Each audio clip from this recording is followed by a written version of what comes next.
And action, and welcome everybody. This is PnP Weekly, episode 167. It is 20th of May, so pretty soon it's Christmas. Now, I'm sorry, I just ruined somebody's summer. My name is Vesa Juvonen. I'm a product manager in the Microsoft 365 platform, helping on the ecosystem and open source and community stuff. And with me as a co-host is Waldek. Who are you? Good morning, everybody. Good day. My name is Waldek Mastykarz, and I'm Cloud Developer Advocate for Microsoft 365, where with Microsoft Advocacy, where we help developers untangle development on Microsoft 365. Excellent. So, and in the PnP Weekly, I always talk about the latest on what has happened within the past week, and we have a visitor in this show as well, depending on MVP or a Microsoft employee or something else. We haven't something. What else would A it be? person. I don't know. A dog. Next time we will get your dogs. That would be cool. So yeah, it's a pretty one-sided discussion, but then you can actually influence the conclusion. Yeah, exactly. They can bark, right? Yes. Do they? Do they bark? Never. Yeah, they do. Yeah. Well, yes. There you go. We could actually do that. Anyway, so we are recording this a bit. Normally we record these things on Monday, but this is recorded on Friday. So we didn't have a massive amount of articles on to cover. And also that's because a lot of the stuff is getting now delayed a bit for the day when this is getting actually released, which is the Microsoft Build released starting dates. So Build 2022 is happening on 24th to 26th of May in 2022. Yes. Sorry. It's an online virtual event that you can attend from behind your own desk or your backyard or on the go. Yes. Yeah. And if you're listening this on the day that when the podcast was released, it's going to be starting at that day a bit later because we typically release this earlier. But today we also have a visitor who's Gautam from Valo Solutions. What I was thinking the right pronunciation. But Probably Gautam works as a architect or a developer in the Valo Solutions around their offerings in the Microsoft 365 space. And it's an interesting discussion on his journey actually from India to Finland, because he moved to Finland where Valo's headquarters is. So Valo is nowadays part of the staff base, but it's a mixture of transitions and all of that stuff. So, but let's actually jump on that interview with the Gautam, and then we'll come back with the articles after that. So thank you, Gautam, joining us once again. You were actually in the show in the episode 133, but it's been more than 9 months since you came being in the show since, and I guess something has changed. Maybe something has changed. If nothing else has changed, I guess we're meeting people. The background is different. The background is different. That is true. That is true. He's probably calling from office, and 9 months ago that was not possible, unless he has that background at his home, or unless it's a virtual background. I don't know. Anyway, Gautam, can you do a quick intro of who you are and what are you doing? Hi, thanks, Vesa and Waldek for having me here. I'm Gautam Sheth. I work as a software developer at Valo Solutions, and I also help maintain the PnP PowerShell repository. Yeah. And you're an MVP, of course, yeah, in MVP, Office developers. Yeah. I was just reviewing yesterday 642 MVP renewals. Which is a great place to be in, because it only proves that we have a vibrant and passionate group of people. Absolutely, 100%. Who want that to was not just bring the best Office out there, development; it was OAS, Office and Apps and Services, MVP. Anyway, the categories are weird.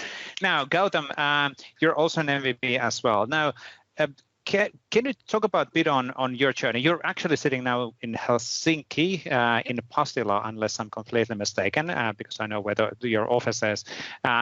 You actually are based from India, and we wanted to actually talk a bit about a few different things within this call. If you are an Indian software developer, how did you end up in Finland? How did you end up in Helsinki? Well, what happened? You go on a plane, and you leave India and you arrive in Finland. Yeah, you apply for a visa, you book the tickets, you hope that visa gets approved, and you don't have to worry about the tickets. So, yeah. And you buy a jacket, a warm jacket. Yeah, worms. Yeah, but it's actually, it's when you think about it, yeah, exactly. There's a few interesting things. First of all, why Finland? Why on earth would Finland is a nice place to live, especially in summertime. It's getting now better. Mosquitoes. Only in summertime, but yeah. And no mosquitoes in Helsinki. It's okay. It's okay. So not in capital area. And then as moving from India to Nordics, that's a pretty big leap as well. It doesn't happen for everybody, right? Yep. How did you have this opportunity of moving to working at Valo? Yep, I prior to working at Valo, I used to work at a company Rapid Circle. So they are also a very fabulous company. They also encourage a lot of folks to contribute to the open source software. And like for me, it turned out to be the PnP repositories in the PnP. So I started contributing mostly on the PnP provisioning engine side of the house and the PnP PowerShell commandlets and that kind of stuff. So I started contributing there, and then one day probably I saw some post on social media, and I from Valo that they're looking for some developers who would like to join their team, and I found them to be quite interesting. So I applied to Valo, and they got back to me, and they also liked my contributions to the community. And after that, the interview and process happened there. And after that, the company sponsored the visa and that kind of stuff. And then I moved to Finland there. How did I want to actually drill in? How did you like, because you worked on projects, right? Yeah. Because Rapid Circle is an SSSI. How did you find moving from working from projects to working on a product? Because that's quite a different thing. Product has their own life cycle. Projects have their own life cycle. Mostly you have very close interactions with the customers in case of the projects that you do. In case of products, I don't have that close of a relation with the customers, but we do have our own user stories and the backlogs which we get from the customers, and based on that we work towards developing those user stories. So yeah, the challenge is obviously like customers can be quite demanding, and they have their own requirements and that kind of stuff, and you have to deliver them, and then you're practically moving from one customer to another customer, and that kind of stuff happens. Whereas in case of products, usually you are working on the same products unless and until you want to move to a different product in the company, and depending on that. So yeah. I have a question on that one. I want to go back on the previous thing, is that getting hired in Valo, you mentioned that the GitHub contributions and being part of the community did matter. Was that a significant impact? Is that something what you would recommend for people to be doing in the open source, getting involved activity? Because you actually contributed for many years. You were really active on and you still are, of course. So it's good to have, not necessarily you should have, but it also depends on your interest, your passion, your obviously your ability to work on that kind of thing. So not everybody can write code or does write code. Some people love to write documentation, some like to write some other piece of code and that kind of stuff. So it all obviously depends on what kind of stuff you like to do and what you like to contribute to that. So yeah, it's good to have, but it's not must have. So this is something that what the advantage about that is, you get noticed with the people who are actually involved in maintaining that kind of stuff. You get to interact with them, you learn from them, and that is a benefit from what you get from contributing to the open source. But obviously there are some organizations which don't allow users to contribute to that because of their own policies and restrictions, and totally understand. So it is good to have, and not if possible do contribute if you are interested, and it's definitely, it helps in your career and your growth. So yeah. And when you think back about your previous employer, you mentioned that they encouraged people to contribute to open source. Do you recall what was their, and I mean, if that's something you can share, what was their reason for that? Like, why did they encourage that? See, the thing is, basically, they don't discourage. I mean, they encourage, and based on what you have contributed to the open source, there is some sort of a financial incentive as well. Some depends on what kind of stuff you have. So that can also be a good side benefit as well from contributing to the open source. But that was not my intention behind that. But it's just I like to contribute, and we used to heavily depend on the provisioning engine, the PnP PowerShell commands, and all that, and we often used to find bugs. So if we get stuck and on those kind of issues, we have to kind of depend on the improvement of those products themselves so that our work gets unstuck. And so there's obviously some sort of a mutual benefit from happening there as well. So yeah. Yeah. And of course, as it's open source, you can just jump in and fix the bug because it's just rather than waiting for the priority. Well, of course, there's here are the 2 million lines of code, and somewhere in there is a bug. You just fix it. Just fix it. It never happens that way, right? Now, can you talk about bits? You started as a contributor, then you came to be an MVP, and then you grew to be part of the PnP PowerShell and the team. So how did that happen? Was that terrifying, or you're kind of growing to be not just a contributor? Now you're the one who's actually dealing with the contributions and the pull requests and being responsible of leading things. Yep. I contributed to PowerShell, PnP PowerShell and the provisioning engine primarily. So Arvin used to contribute a lot, fix some of the bugs there and add some new commands and that kind of stuff. Arvin noticed it. He asked me whether I would like to join him along with a bunch of other folks, which are very amazing, like Veronique, Koen Zoomers, and Bert Janssen. And of course, Arvin is there, the grandfather and source of the PnP PowerShell. So Irvin van Groenen, by the way, for those who don't know. Yeah. There is no other Irvin. Well, that's true. Is there? He is the father. So the only Irvin, So I joined the amazing team at PnP PowerShell, and now besides contributing, I also help process the pull requests and try to help the community by fixing some bugs or commenting on the issues or helping them out in wherever way it's possible there. Yeah. And was it a kind of it's basically, as there is a multiple group of people, it's easier to come in and being part of that. And then you of course benefit out of the interactions and helping each other. Yeah. So I'm just looking in here quickly. Within this year, the PnP PowerShell has been used in 55,960 tenants. How does that make you feel? You're responsible for something which is used in production. You're responsible. You almost make it sound like it's your fault. Well, that's you're responsible for it.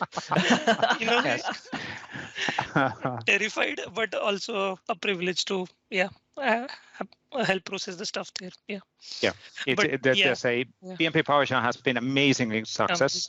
It took a while for many years to actually get it really being adapted and used, but now it's being used as de facto in many areas. So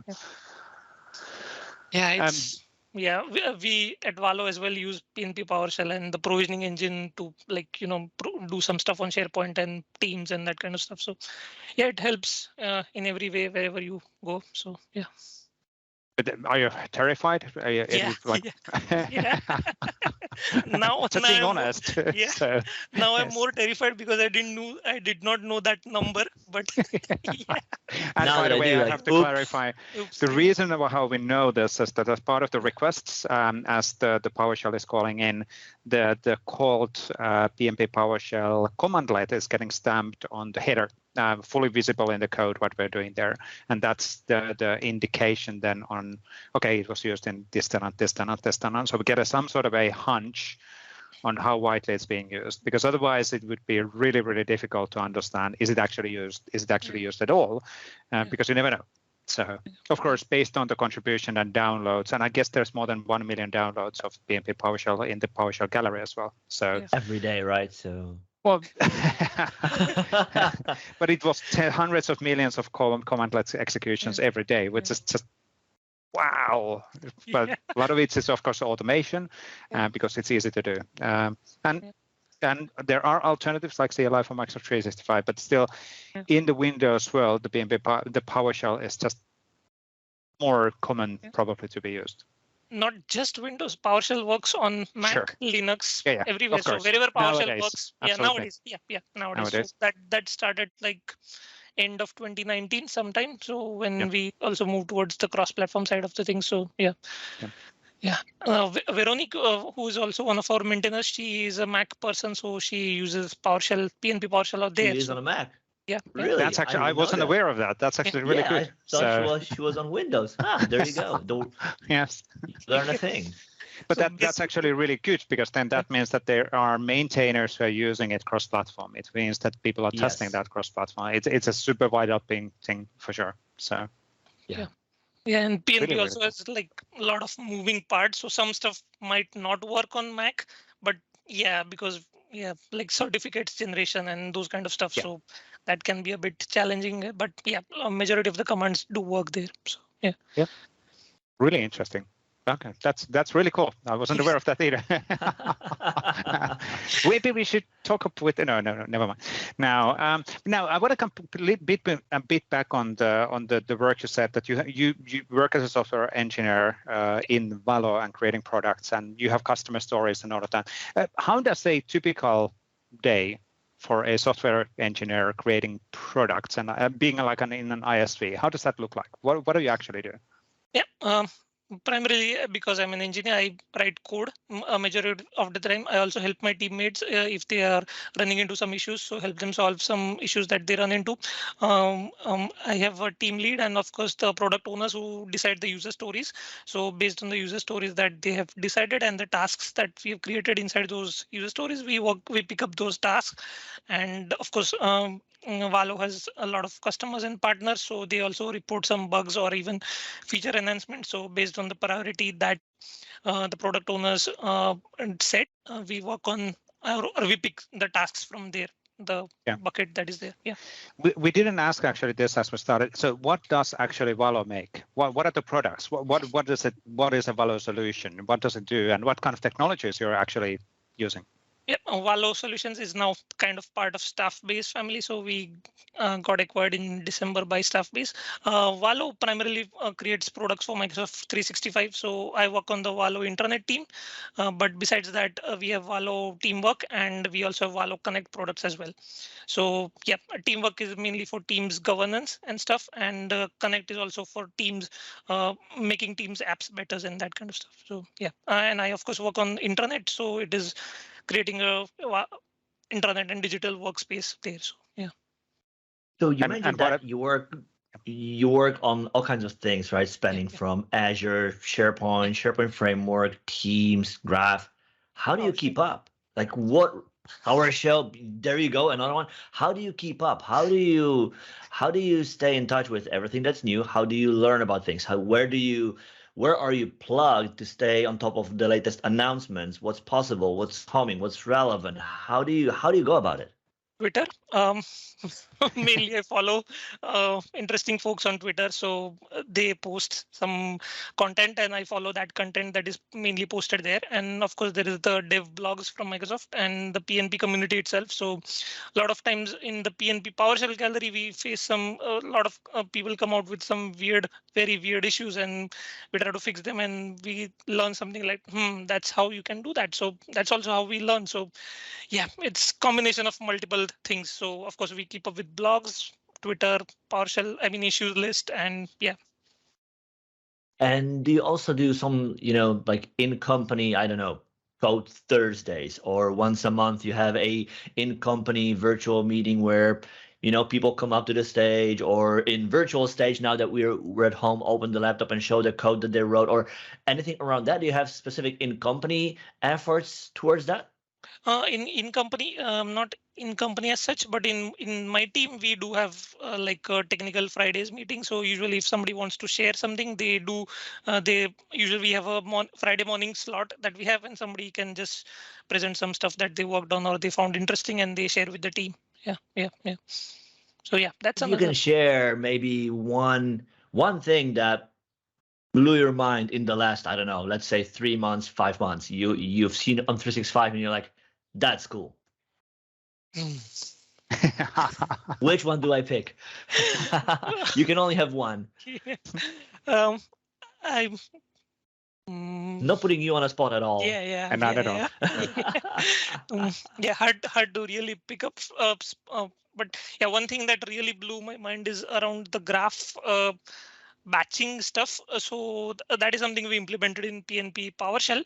So a lot of folks, what used to happen is you want to create a new Teams team, or you want to add some users inside a team, right? So what used to happen is we could do it only one user at a time.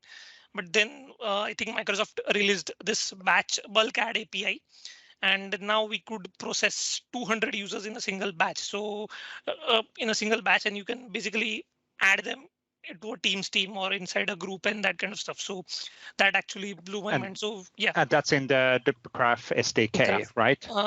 Graph SDK, no, Graph API. So, or the, okay. The Yeah. API, API. which means also that is also available in the SDK. Because Of course, SDK it's an SDK. is on top of the SDK is API. mapper. Yeah. So if it's an API, it's an SDK. SDK. Yeah. Yeah. But fair yeah, point. so basically it made the job easier to just add, like, Teams has, I guess, 20,000 users limit in a single team. So you can just make 200 into 10, 100 REST API calls, and you can add 20,000 users. Previously used to make like 20,000 calls. Yeah. So yeah, Yeah. it's like That's a significant reduction. Have you actually seen Teams with 20,000 users in there? I guess Microsoft might have, but not. Nope. No. Okay. Not that I know of. At least I'm not. I guess all company might be all company or that kind of. No, thing. we use Yammer for all company and all of that. So Okay. Yeah. Yammer is actively used, actually. Yammer Community is and embedded on Teams and all of that stuff. So Yeah. it starts making sense. Yeah. But at scale, you're like, that is why how it fits. Yeah, right? Because like if you are, I recall, like I used to work in the past in companies of 20 odd folks. You're like, okay, so we have Outlook, we have Yammer, we have Teams, and you're sitting just right there next to me. How do I reach you? Yeah. Like, what is the best way, right? Yeah. And now at scale and working at home, it makes sense. Makes sense, right? yeah, I mean, we're in a call, but I also have colleagues in Australia and Hawaii and US, and like live meetings is not a default because it's inconvenient, especially when you want to talk at the same time from somebody from Australia and Hawaii, like that's not trivial, you know. So having the async comms, right, and then like you get like, hey, is this something only within that group, or is it maybe a relevant thing that I want to share with bigger audience, right? And then you kind of start thinking, in these terms, yeah.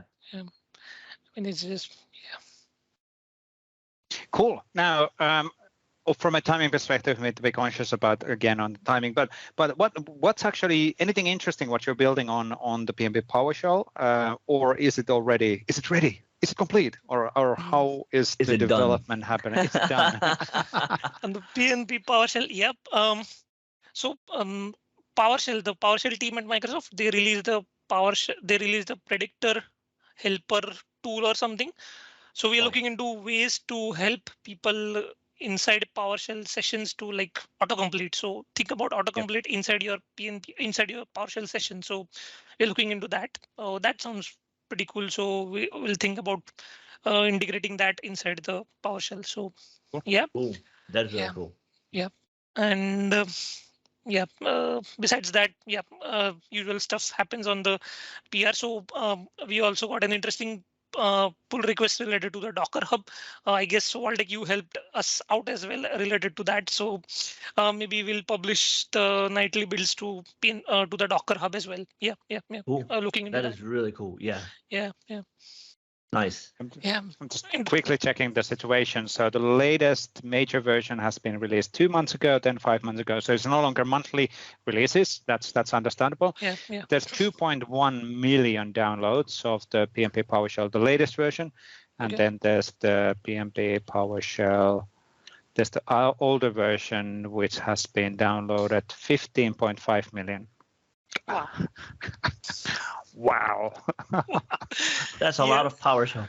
Yes.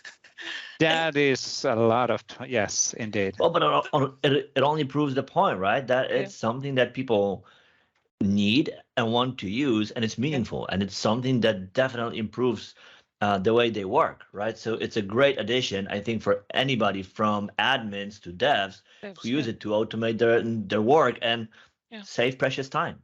Yeah, and I mean, I think Jeffrey Snower, who is the person who created PowerShell, he said like UI doesn't scale, so you need some sort of automation. So it doesn't matter whether it's PowerShell. Yeah. Get clicking. So yeah, it was. I think that was indeed like you said, that was in context of migrating Exchange servers or something along that, right? Like it works with one or two, but then you have 100,000, 2,000, and you're like, and how will you do that then? Yeah. Which is the reason why we need to have APIs, and then on APIs we can then capture the scripting on top of it, because that's how PowerShell always works. So yeah, but you need to have the API to be able to first, perform automation. Stable API. Yes. What? Yes. Stable API. So stable API. Yes, stable that's actually a good point as well. Absolutely. Yes. Not it's this way today and it's a different way tomorrow. It's like no, you cannot do that. So well, the API is in preview. No, and to be fair, I guess it's fine for showing one example, which I still remember from a few years back, which is, of course, as we move along on this journey within the cloud, it's not like everybody who comes to the building these things, even internally in Microsoft, are quite up to date on the scale and automation and the impact. Because I remember a scenario where there was a developer who actually made a breaking change in a tenant API level for automating something, and the assumption, as I flagged it, due whatever reason, I was the gatekeeper on some of the stuff a few years back, things what I get to do every now and then. But as I noticed the breaking change before we submitted the API package and the PowerShell package, the matrix. Hey, I'm seeing this code there. Exactly. I, of course, contacted the people, tell them that this isn't so that there's a breaking change. You're breaking all of the existing installations of PowerShell, so this will be not beneficial. And the initial answer was, no, we'll ask them to update.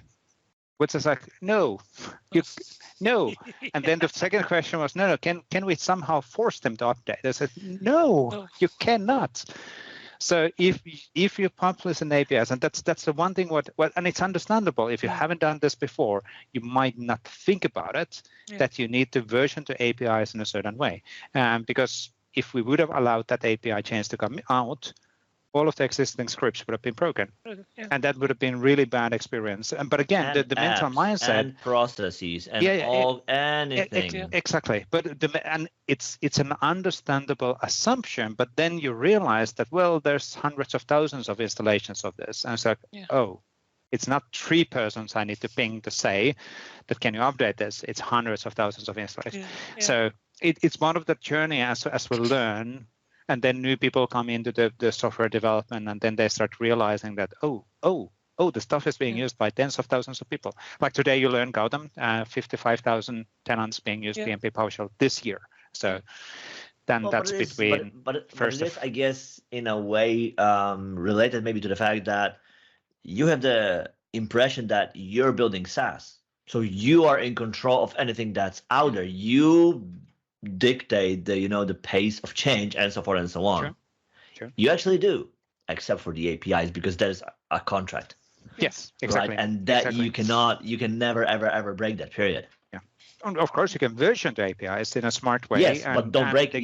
You can introduce changes in the API surface and additional things, but you cannot break the existing contract. So, or you will have unhappy people. Now, we're starting to run out of time. Gautam, anything interesting what you're doing this week? What's happening? Anything what you can talk about?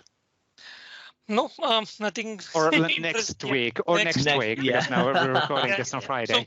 So, moving our projects from .NET Framework to .NET Core. So PnP, as you might remember, PnP PowerShell is supporting on .NET Standard and .NET Framework and that kind of stuff. So we want to move towards a more .NET Core because it is quite good. We have even seen significant benefits of this .NET move to the .NET Core side of the house, because think about the performance, like just simple stuff like the PnP provisioning template that you execute on PS5 and the same template you execute on PS7. Fast, it's like significantly faster. So wow. It without practically changing the code as such. So that's the benefit of .NET Core that's happening here. So yeah, so will you even have the benefit given that? I mean, at the end of the day, you're going to call SharePoint API to create the artifacts, and from everything involved, I can imagine that will be the slowest part, because that's call over the wire to a server that does things, sends a reply. Whereas in PowerShell, you will do what? You will read everything to memory, parse it, and that's about it. So is even that small part already a meaningful benefit? Yeah. So think about JSON parsing and that kind of stuff. Significant improvement there. So, I mean, we used to. Our DevOps pipeline, we used to have like PS5, and that used to create like 7-8 SharePoint site collections, provision the PnP templates, and that used to take like 1 hour 10 minutes. Once we move to PS7, it's around 40-45 minutes. That's almost 50%. Think about the savings. Insane, like wow. Wow. It's like That's actually really cool. But that's like you would have never expected that. Yeah, and we practically didn't change anything. It's just the same command, just the layer is changed, like from PS5 to PS7. It's and that wasn't done about the same time that at Microsoft we updated our servers and farms by coincidence. That's completely blank box. So possible. And there's no servers anymore, so it's okay. So there's always a server behind the scenes. No IIS reset. I can't do IIS reset. Of course there are servers. There must be servers. It's somebody else's computer. So yes, always. So we can do IIS reset. Yeah. Yes. It's not that kind of a server. SETI at home, but then no. Yes. Waldek, what about you? Anything interesting? What's happening? This week, not much. It's about weekend. Build week. So that is next week. So when you're watching this, that is this week. It's build. It's today. If you're watching this on the day that this yes, released. Exactly. So it's build. I have the pleasure of being part of Ask Me Anythings, being a subject matter expert on sessions. So really being there, available for anybody in case you have any questions, anything you want to ask about building apps on 365, using Microsoft Graph, building on Viva Connections, using Teams, anything around that. Other than that, working on a few internal ideas for things yet to come. Other than that, business as usual, doing more reviews, more features for our CLI for Microsoft 365. Cool. What about you, Vesa? The build there. I'm gonna take two of my wisdom teeth are gonna be taken away on Monday, which I'm eagerly waiting to happen. Less is more. Less is more. So, but it's good. It's for good reasons. So, even at this age, you just cannot get used to dentists. But anyway, is that your thing? Sorry. Is that your thing, your Achilles heel? Yes. Dentist? Yes, okay. Yes, absolutely, 100%. Build obviously happening, business as usual, looking into getting the version of SPFX out. Nothing too special, actually. So catching up on countless of things. My calendar starts looking like a Tetris, and so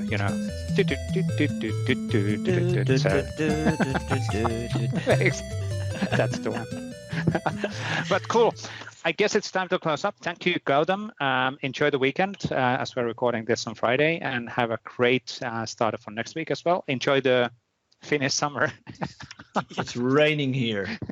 Well, it's not raining, but it's like plus 12. So summer. Cool. Thanks for having me. Okay. Yep. Nice. Pretty soon it's going to be snowy again, so it's okay. No,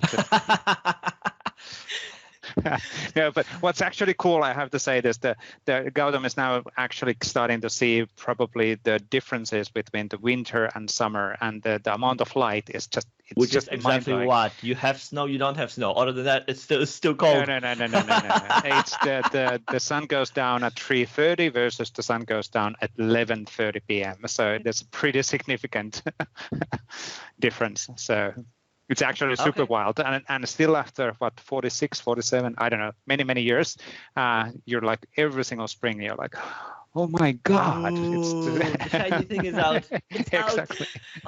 Out. Exactly. And it's not too hot, so which is yeah. So because the season is nice, I'll be going to play cricket today. So somewhere near the cool. Yeah. Cool. That's really good. Yeah. So cool.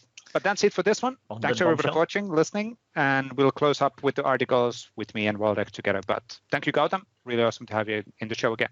Thank you. Thanks for having me. Bye. Thank you. Bye. Bye-bye. Excellent. So thank you, Gautam, on that discussion.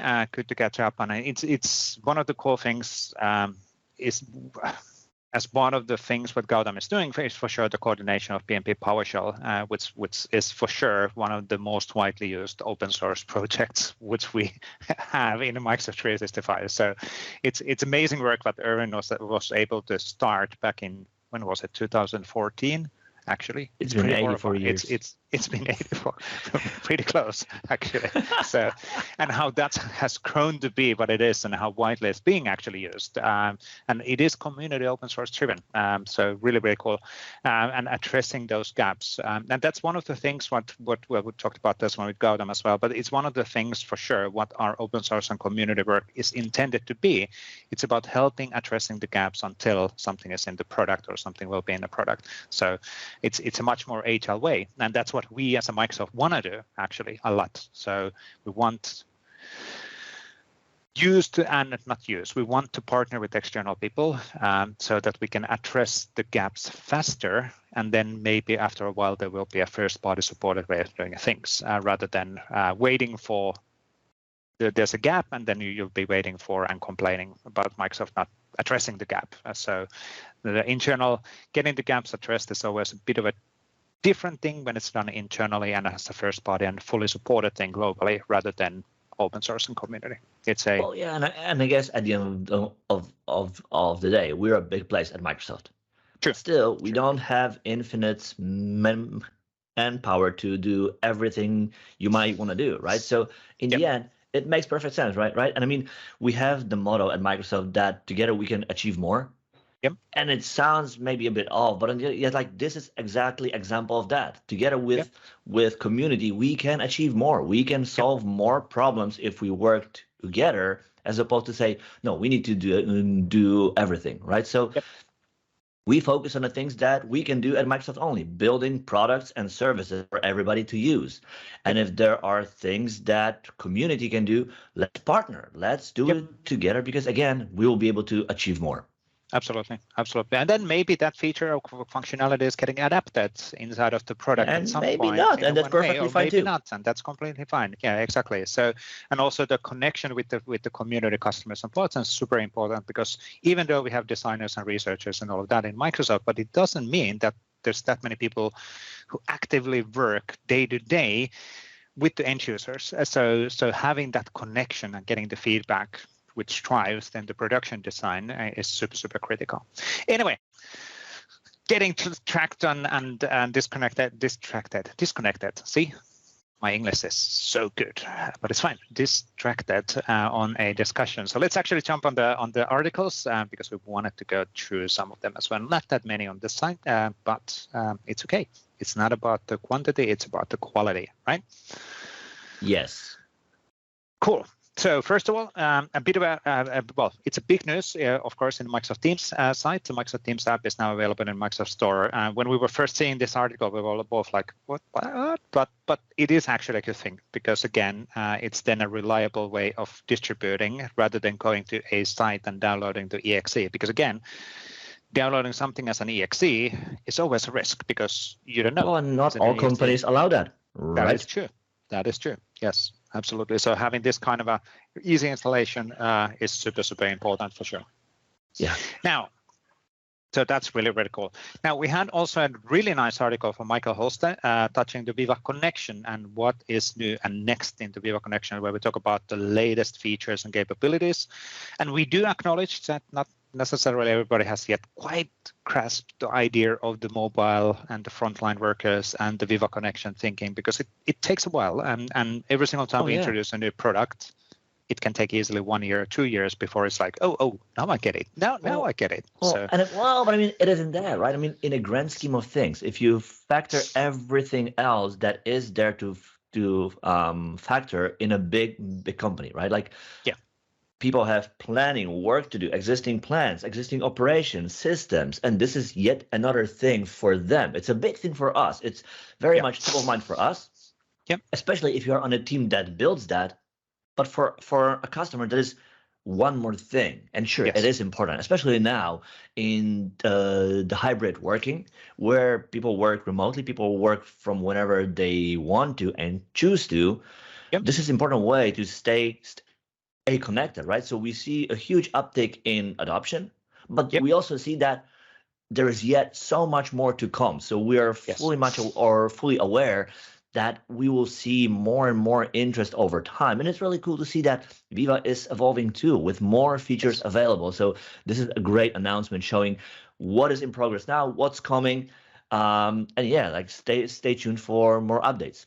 Yeah, and the one thing what I actually want to call out from here is a great partnership which we did with the community and open source is the sample card gallery, which is now available from SharePoint Store. So these galleries, what we see in these cards and their designs, what we're seeing here, are there for storytelling, and then there's a design guidance and explaining how it actually works. So this is a really powerful sample, which actually explains how we're tying in the adaptive cards to the Microsoft Teams personal application, and which is also implemented using SharePoint framework. So really cool stuff. And we did partner with Synpraxis, so we could easily get it through the store submission pipeline without internal bureaucracy. So which is one way of dealing these things. But Synpraxis was a fundamental piece on making this happen, because they actually implemented some of these features based on our guidance as well. So really cool.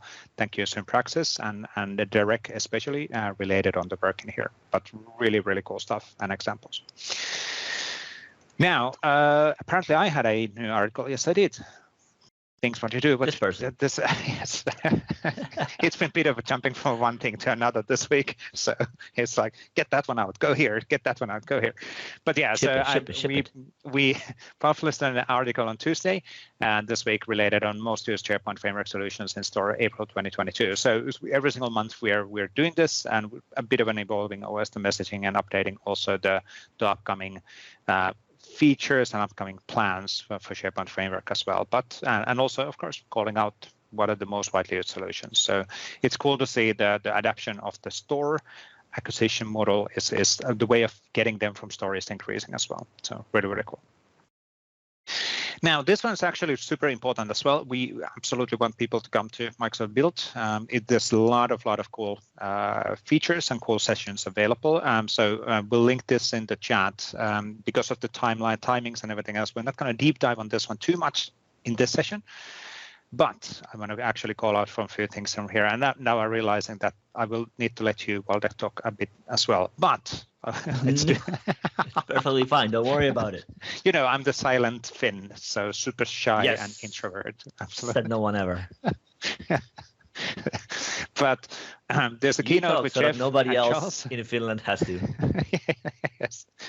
Or the sacrifice what we need to do for other people. Taking one for the team. Exactly. So Jeff and Charles have a joint session as a keynote on Tuesday, which is a really cool thing. Of course, everything is recorded. You can get it afterwards as well. So that's cool. And then we have breakout session, Ask the Expert sessions, and on-demand sessions. On-demand sessions is basically videos for you to download and have a look on things across the whole Microsoft 365 platform. But then we also have, which is actually really interesting, well, of course, my Learn Live with Yannick and Luisa, which is really cool, but then product roundtable. So we would love to get our community and customers and partners to join on this, to give us feedback. So this is basically focusing on, hey, we're planning to do this and this and this. What do you think? How do we improve? Coming back on the discussion which we just had related on the importance of community and customers. So really kind of help us to define that we're doing the right things. If something doesn't work, please let us know. If something is missing, please let us know. And yes, you might have said the same thing already for 5 years. Unfortunately, there's changes in the organization, there's changes in the people, there's changes in the teams, and in plans. So let's keep on asking. We will make that happen for sure. Now, the next article, SPFX Basic. Waldek? Exactly. So if you build apps with SPFX, if you build apps for Viva, Teams, SharePoint, and you work in a place that has a proxy because you want to route your internet traffic, network traffic, and so forth and so on, AC has a great article showing how you can set up NPM to work behind a proxy. This is invaluable tips. It's a short article, but it's definitely something that you need to have in place for everything to work as you need. Definitely check it out if you work behind a proxy. Awesome. Really good, AC. Thank you for this one. That's why don't we have this in the docs? Anyway, Emily had an interesting article related on the embed web part and feedback links, which have a bit of a bummer on the limitations because it's actually filtering what are the supported embedding URLs. So Emily's plead to Microsoft is that let's please get a bit more things which are supported in here. It's a security thing. Yeah, kind of makes sense, but then again, isn't this driven by the same thing that we had in the past with the allowed domain list? Yeah, yes, most likely it is. Yes, but again, it's understandable, but still, and then there's a few things missing, like the docs.microsoft.com, so you would be able to create guidance and all of that stuff, which yes, is that is a shame. Yes. Paula had a new article. Yes, new video. It's an article in visual form. Yes. Yes. Sure. So Paolo is talking about yet another control that we have in our community-driven PnP control set. And this time it's about paginating through data sets, right? Yep. So how you can implement that. Isn't that specifically for search? Or is it just it for any data set? It's not a search. Yeah, so any data set, yeah, you can connect that, and that allows you to page through a data set that is too large to fit in single overview, right? So definitely check it out. If you build any kind of data overview, keep this in mind because it looks simple on surface, but there are quite a few things you need to take into account. And this thing can help you save a lot of time and effort. So definitely keep that in the back of your mind. Absolutely. And then April, one of our cloud advocates, April Dunham, had once again a great Power Apps guidance video around mapping plot points in Power Apps. She's releasing pretty much one video in a week, which is absolutely brilliant. And so please do subscribe on her channel as well. So really cool stuff. Thank you, April, on that. Now, let me actually stop sharing and let's have a nice rest of the week. No, just kidding. So, oh yes, yes. Well, the rest of the week you will, yeah. It's no rest for the rest of the week for us. Exactly. Yeah. But by the time you watch it, yes. Yes. Depends on when you're watching it. But yeah, so I guess that's it for this week. Thank you, Gautam, one more time. Really cool discussion on and learning your perspective as well. And taking an ownership and taking leadership on those kind of big open source projects is really might be a bit intimidating as well. But it's good. It's good that people are brave enough to actually do that, and we need that. So which is really good because that's how they are sustainable. Anyway, anything else from your side, Waldek? Yes, everybody enjoy build. Enjoy build. We'll be back within a week. Bye-bye. Bye.